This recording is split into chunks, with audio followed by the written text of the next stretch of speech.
Básicamente, en el calendario litúrgico hay dos etapas, hay dos periodos de conversión. Uno es en el Adviento y otro es en el tiempo de Cuaresma. Es en ese tiempo en donde nosotros buscamos la conversión, en donde buscamos nuestra transformación, que de hecho en el Catecismo de la Iglesia Católica dice que el llamado de Jesús a la conversión es solamente a los que no conocen a Jesús. Pero de hecho, la conversión viene con el bautismo. Eso lo explicó un poco el hermano Oscar. Entonces, nosotros nos convertimos a través del sacramento del bautismo, pero muchas veces nosotros no nos recordamos de eso. Pero llevamos el sello indeleble de lo que es el bautismo, entonces somos reconocidos con ese sello indeleble que tenemos la marca de cristianos. ¿Quieres café? Que somos hijos de Dios, hermanos de Jesucristo y templos del Espíritu Santo. Entonces, ya ese bautismo se renueva en el sacramento de la confirmación, donde reconfirmamos nuestro bautismo, nos hacemos soldados de Cristo, templos del Espíritu Santo, ya como tal, porque lo he aceptado. Entonces, ahora hay otra segunda conversión, y eso nos lo explica el Catecismo de la Iglesia Católica en su numeral 1428. Dice, ahora bien, en ese numeral 1428 dice, ahora bien, la llamada de Cristo a la conversión sigue resonando en la vida de los cristianos. Esta segunda conversión es una tarea ininterrumpida para toda la iglesia que recibe en su propio seno a los pecadores. La iglesia está compuesta por pecadores. Pero la iglesia dice, y que siendo santa al mismo tiempo, que necesitada de purificación constante, busca sin cesar la penitencia y la renovación. Este esfuerzo de conversión no es solo una obra humana, es el movimiento del corazón contrito. Hablamos de un corazón contrito. Entonces, hermanos, esta segunda conversión cristiana es un solo momento de decisión. Y dice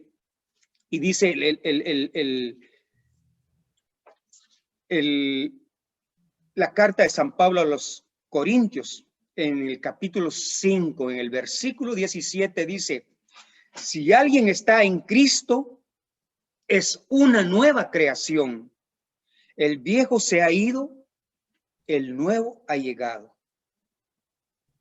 Hermano, entonces, ¿perdón? ¿puede repetir la cita bíblica? ¿Es la primera carta a los Corintios? No, segunda carta a los Corintios, capítulo 5, versículo 17. Ya, entonces, la conversión, hermanos, es una búsqueda del corazón seria, de corazón. Es una búsqueda seria. Estoy buscando seriamente antes de tomar una decisión. Entonces, la decisión es someterme al señorío de Cristo. Esto ustedes lo vieron ya en los temas del, ¿cómo se llama esto?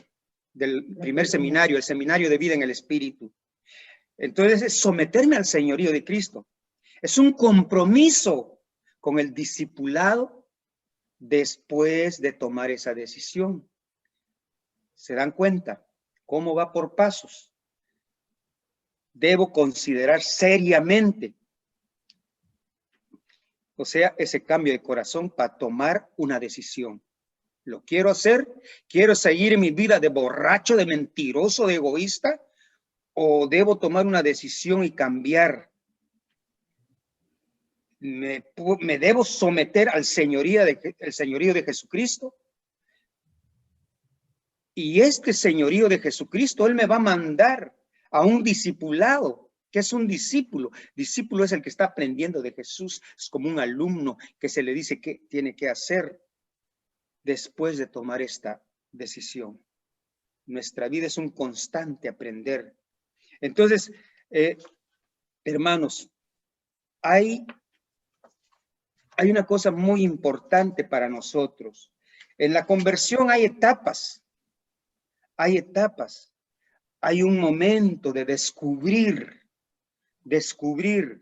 Hay una persona llamada Cristo, llamada Jesús, a quien se dice que es el verdadero Dios, que el verdadero Dios envió al mundo para salvarnos y ser nuestro Señor. Vamos a descubrir eso, que Dios envió a Jesucristo para salvarnos y que es el verdadero Dios. Él es un verdadero Dios. Luego vamos a reflexionar. Primera etapa, descubrir. Después vamos a reflexionar y preguntarnos, ¿debo abandonar mis viejos caminos y seguir a Cristo? ¿Debo abandonar todas esas cosas pecaminosas que tiene mi vida? Entonces, después de que he descubierto, de que he reflexionado, y después voy a tomar una determinación, me arrepentiré de corazón y creeré en Cristo. Por eso se dice un corazón contrito, y voy a creer en Él.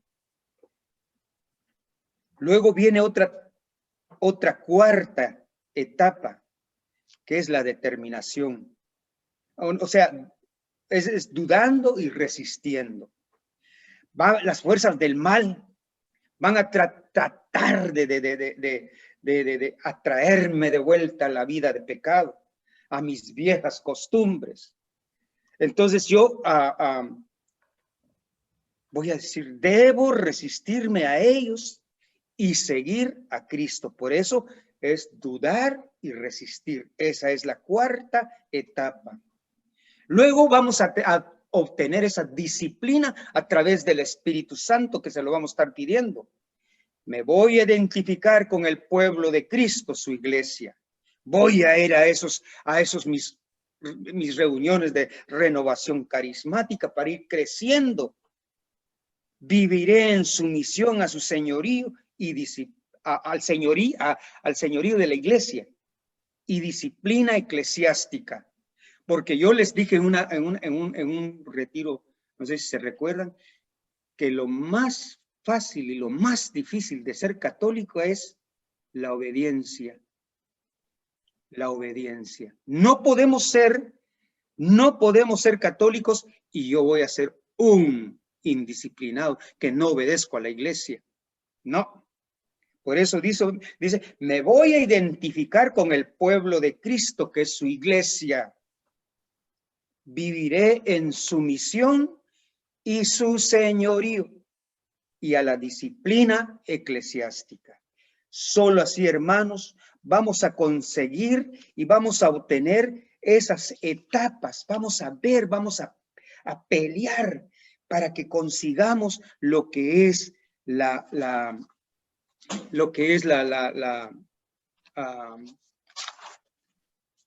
conversión, una conversión verdadera. Entonces, el Papa Benedicto, miren, primero en Marcos 1:15 vamos a leer nosotros, el tiempo se ha cumplido, el reino de Dios está cerca, conviértanse y crean en la buena nueva. ¿Qué significa esto? Que el tiempo se ha cumplido, que Jesús está cerca, ya abrimos nuestros corazones a Él, pertenecemos a Él desde nuestro bautismo. Ese es el reino de Dios, que Él está reinando en mi corazón y que debo someterme a Él. Por eso dice, conviértanse y crean en la buena noticia. ¿Y cuál es esa buena noticia? Fíjense que el Papa Benedicto decía, ¿qué es la conversión? ¿Y qué es eso? La conversión, decía el Papa Benedicto, consiste en creer en la muerte, en la resurrección.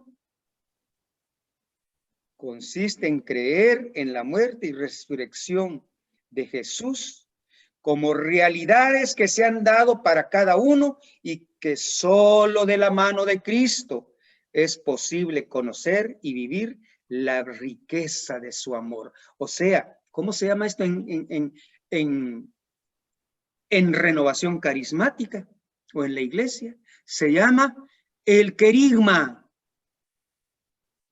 Eso lo estaba diciendo el Papa Benedicto. Por eso digo yo que la renovación carismática es una gran oportunidad de renovar nuestros sacramentos.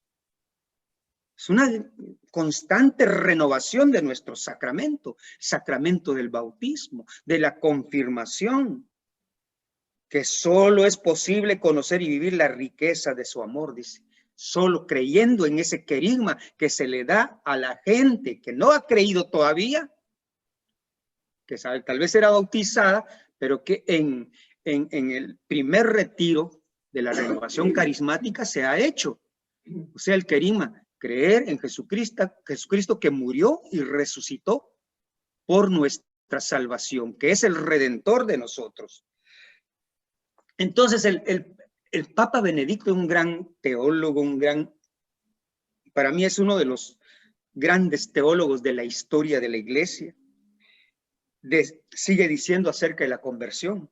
Convertirse significa creer en que Jesús se ha dado a sí mismo por mí, muriendo en la cruz y resucitando. Vive conmigo y en mí. ¿Se recuerdan ustedes en qué momento decimos eso en la Santa Eucaristía? Por Cristo, con Él y en Él. Ahí estamos viviendo esto que dice el Papa Benedicto. Significa creer que Jesucristo se ha dado así por mí, muriendo en la cruz, resucitando, vive conmigo, a la par de mí y en mí, porque lo he tragado, lo he masticado, lo he digerido. Entonces vive conmigo. Qué hermoso. Entonces, confiándome a la potencia de su perdón, dejándome tomar de la mano, puedo salir de las arenas movedizas del orgullo y del pecado, de la mentira y de la tristeza, del egoísmo y de toda su falsa seguridad para conocer y vivir la riqueza de su amor. Eso es muy lindo, hermanos. Es hermoso. Todo esto que el Papa nos está diciendo como un gran teólogo del Señor, para mí uno de los grandes teólogos que ha estado en ese siglo XX, y todavía está en vida gracias a él. Es un gran teólogo. Entonces nos está diciendo para que ya no nos salgamos de esas arenas movedizas del orgullo y del pecado, de la mentira que a veces vivimos nosotros. Es que soy de renovación carismática. ¡No! Y que ya soy salvo, dicen nuestros hermanos evangélicos. ¡No! Estamos en constante pecado. A veces vivimos una gran mentira. Hay mucha tristeza en nuestros corazones a veces. Vemos esta pandemia, vemos a hermanos y hermanas que han fallecido. Nos llena de tristeza y nos desesperamos.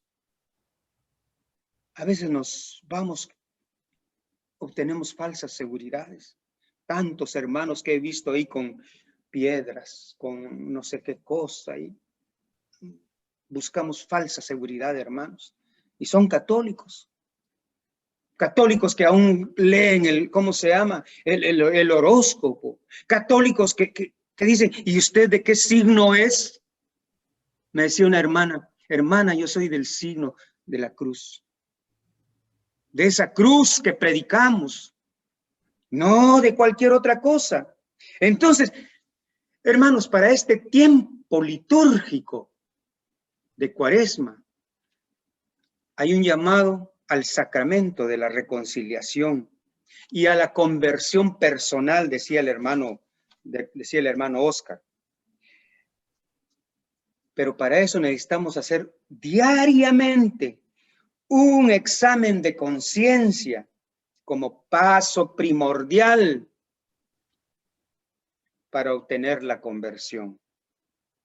Mi presencia primero. Colocarse en presencia del Señor.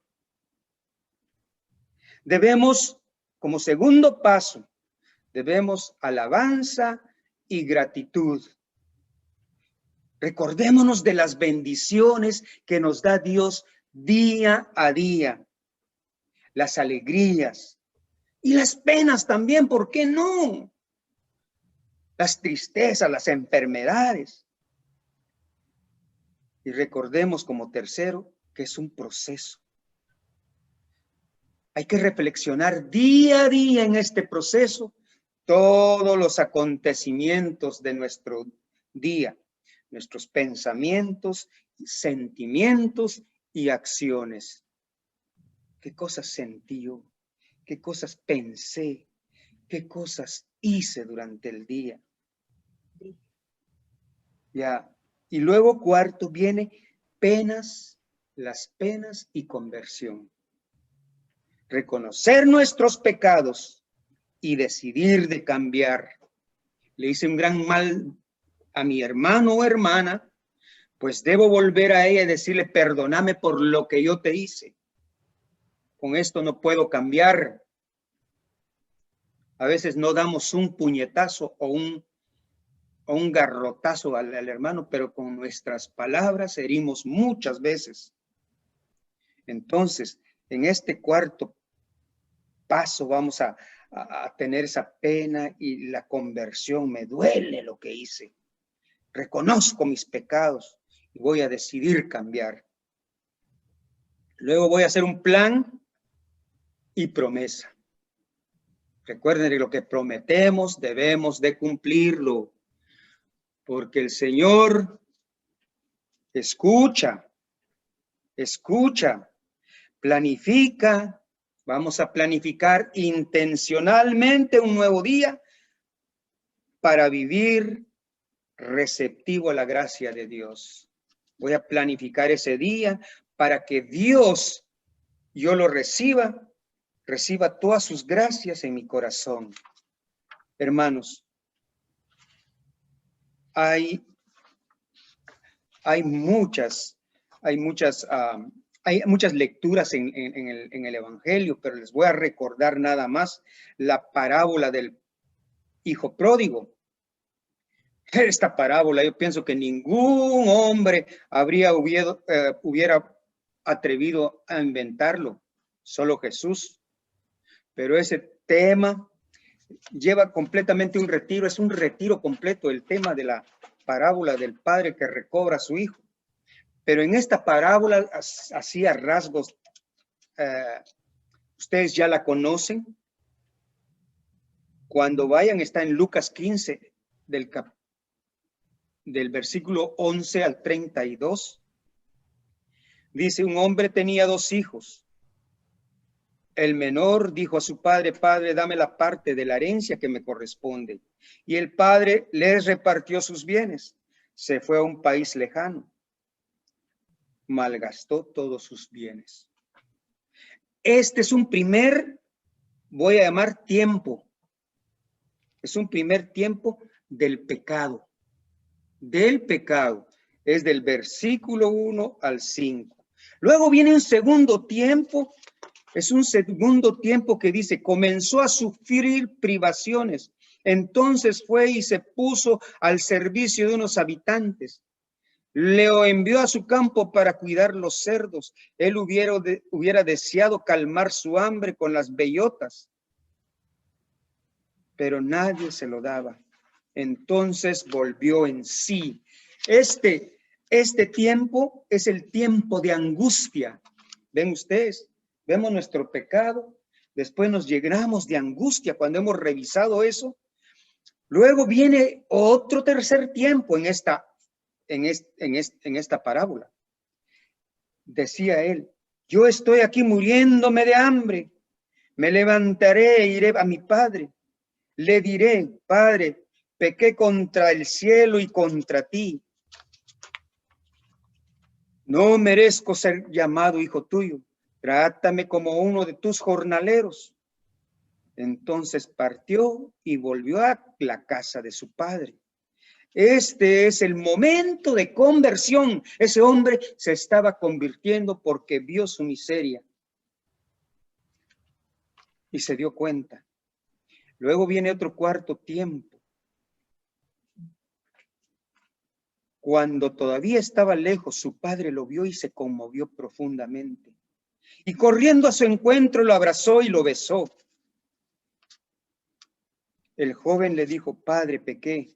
El padre dijo a sus servidores, traigan enseguida la mejor ropa y vístanlo. Este tiempo es el tiempo del encuentro entre el pecador y su padre, entre nosotros y Dios. Hay un quinto tiempo. Entonces el hermano mayor se enojó y no quiso entrar. Su padre salió a rogarle. Él le contestó, hace tantos años que te sirvo. Nunca me diste un cabrito para hacer una fiesta. Es justo que haya alegría y fiesta porque tu hermano estaba muerto y ha resucitado. Este tiempo es de misericordia.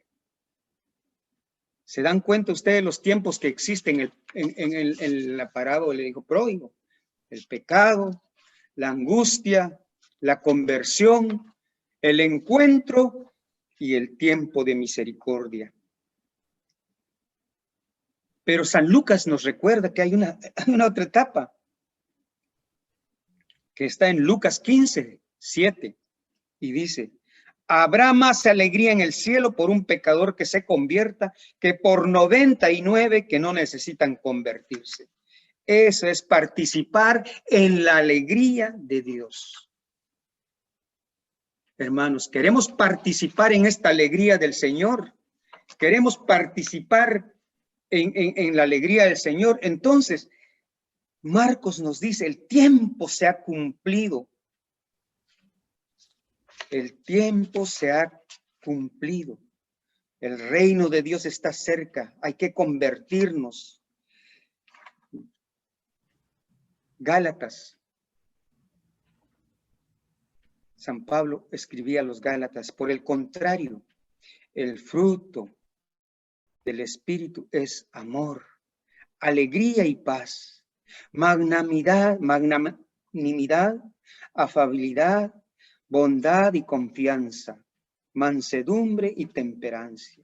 Frente a estas cosas la ley está de más, porque los que pertenecen a Cristo Jesús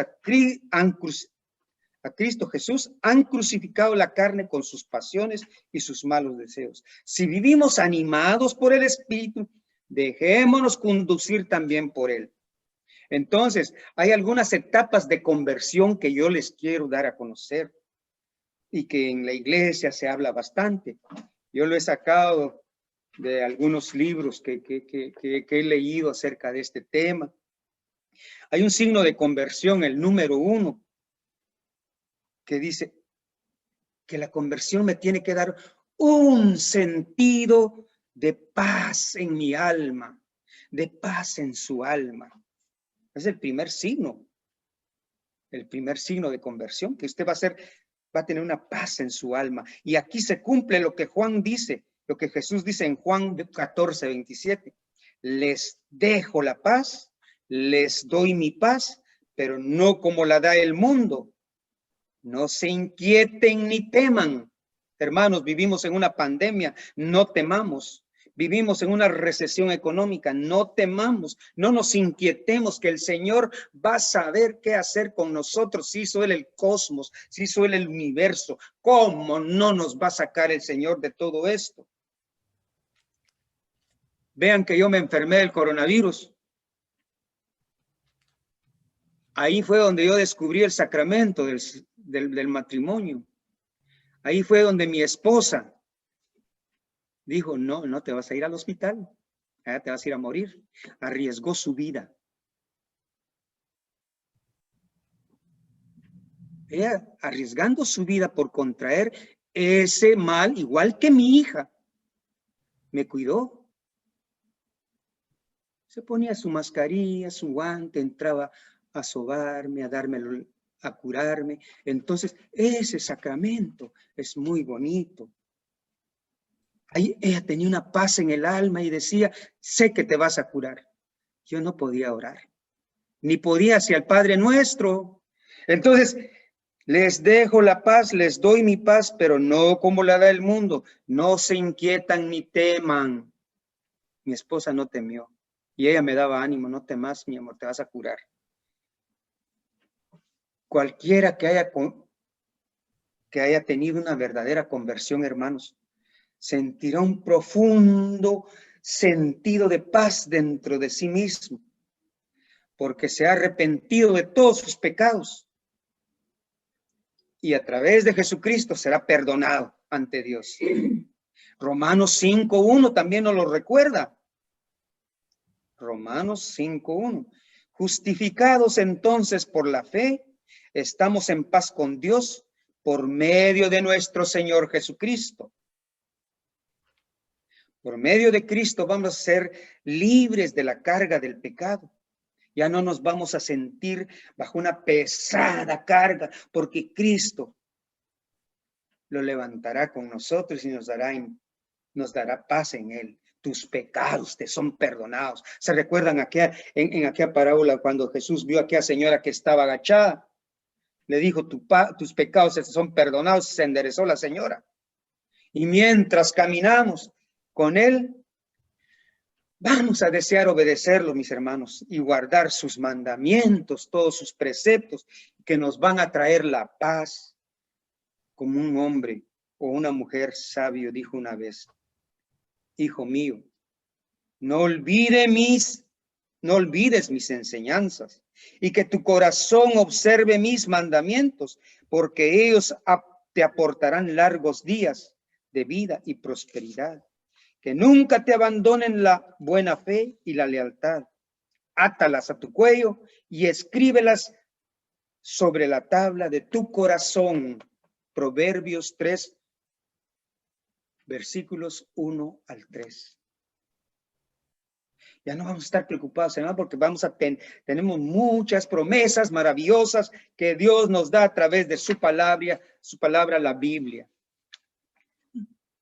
San Juan nos vuelve a decir, Juan 14, del 1-3, no se inquieten, crean en Dios, crean también en mí. En la casa de mi Padre hay muchas habitaciones. Si no fuera así, se lo habría dicho a ustedes. Yo voy a prepararles un lugar. Y cuando haya ido y les haya preparado un lugar, volveré otra vez para llevarlos conmigo, a fin de que donde yo esté, estén también ustedes. Si yo creo en Cristo, ¿por qué voy a temer a la muerte? ¿Por qué voy a temer a esta pandemia, hermanos? Lo que el Señor me está pidiendo es camina conmigo, obedece mis mandamientos, estate conmigo. Por eso es que venís a las reuniones de renovación carismática, por eso es que vas a la Santa Eucaristía, por eso es que recibís a Cristo todos los domingos, si es posible. En la casa de mi Padre hay muchas habitaciones y ahí nos tiene preparado nuestro Señor una habitación. Imagínense, no son esas mansiones que vende la Lupe Ledesma o la Tony Reyes o cualquiera de esos. Es mucho más bonito. La mansión celestial. El segundo signo de conversión se da a través, y se puede notar a través del amor hacia los demás. ¿De qué sirve que dije yo que ya estoy convertido y que voy a obedecer los preceptos del Señor y que tengo una paz en el alma, mientras yo soy un cara dura, que muestro mala cara ante los demás, criticando a los demás? Cuando nos dirigimos a Cristo, es un signo de verdadera conversión. Va a ser que cuando vamos a demostrar el amor hacia nuestro prójimo. Ese va a ser el poder dominante en nuestras vidas. Incluso vamos a amar a los que nos odian, a los que nos persiguen, a los que nos maltratan. Mateo capítulo 5, versículo 44 lo dice. Pero yo les digo, amen a sus enemigos, rueguen por sus perseguidores. Miren, y cualquiera que no ame a sus hermanos, no puede tener a Cristo morando en ellos. Si voy a estar resentido con mi hermana y mi hermano, peor si con mi hermano de comunidad, no. Si voy a tener un problema con un hermano de comunidad, ay, estoy rompiendo, estoy lastimando el cuerpo de Cristo. Porque la iglesia es el cuerpo místico de Jesús. La primera carta de San Juan, capítulo 3, versículo 14 al 15 nos dice, nosotros sabemos que hemos pasado de la muerte a la vida, porque amamos a nuestros hermanos. El que no ama permanece en la muerte. El que odia a su hermano es un homicida. Y ustedes saben que ningún homicida posee la vida eterna. ¡Ja! Madre mía. O sea, yo no quiero ser homicida. Yo no quiero que el Señor me juzgue como homicida cuando yo vaya a la presencia de Él, porque odia a mi hermano y a mi hermana. Si voy a estar odiando o teniendo rencillas contra mi hermana, miren, está en la muerte. Yo no quiero estar en la muerte, quiero estar en la vida, en la alegría del Señor. Luego San Pablo dice a los Efesios en el capítulo 5, versículo 2, practiquen el amor a ejemplo de Cristo que nos amó y se entregó por nosotros como ofrenda y sacrificio agradable a Dios. Practiquen el amor a ejemplo de Cristo que nos amó y se entregó por nosotros como ofrenda y sacrificio agradable a Dios. Entonces, ¿qué vamos a hacer nosotros? Amar a nuestro prójimo como ofrenda y sacrificio agradable a Dios. Tercer signo, un deseo de alejarse del mundo. Un deseo de alejarse de las cosas mundanas de este mundo. Que vamos a bailar y vamos a divertirnos, a tomar, echarnos unos tragos, a fumar y todas esas cosas. No. Yo quiero tener una conversión. Yo recuerdo que estaba en un campo de fútbol y luego me vio una persona que me conocía. Inmediatamente vino a encontrarme con una cerveza en la mano. En ese entonces yo era laico. De repente una persona costarricense que iba a la iglesia San Felipe Neri lo vio y luego corrió hacia el hombre y le fue a quitar la cerveza. A él no, porque él es ministro eucarístico. ¿Se dan cuenta ustedes? Entonces, ¿qué era lo que yo tenía que hacer? Alejarme de ese mundo en donde hay pecado. No arriesgarme. Pero el Señor manda personas